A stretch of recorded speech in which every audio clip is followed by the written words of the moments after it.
अस्सलाम वालेकुम। 3 फरवरी 2026 है, मंगल का दिन है। सैयद कामरान इजाज साहब कराची से इनका ताल्लुक है। माशाल्लाह ये 250 से 260 होने वाला इनक्यूबेटर है। एसीडीसी वाला फुल ऑटोमेटिक कमर्शियल लेवल पर यूज हो रहा है और 100% इसकी हासिल रिजल्ट आता है अल्हम्दुलिल्लाह। इसका जो बड़ा भैया 550 होने वाला वो हम खुद भी यूज कर रहे हैं दर्जा 8-9 साल से।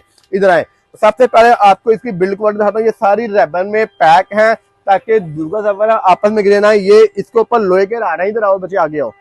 ये माशाल्लाह रोलिंग ट्रे के नीचे वाली साइडों पे इसको स्पोर्टें लगी हुई हैं। कमर्शियल बास्केट साथ है, कोल्ड मिक्स मेकर साथ है और सबसे बढ़कर इसका पाइप पीछे से निकाल के आप ऊपर पानी वाली टंकी के साथ लगा सकते हैं।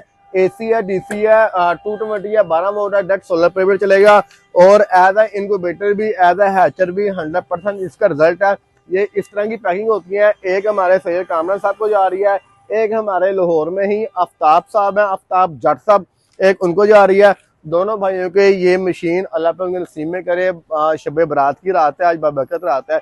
दुआओं में लाजमी याद रखिएगा। जज़ाकल्लाह खैर।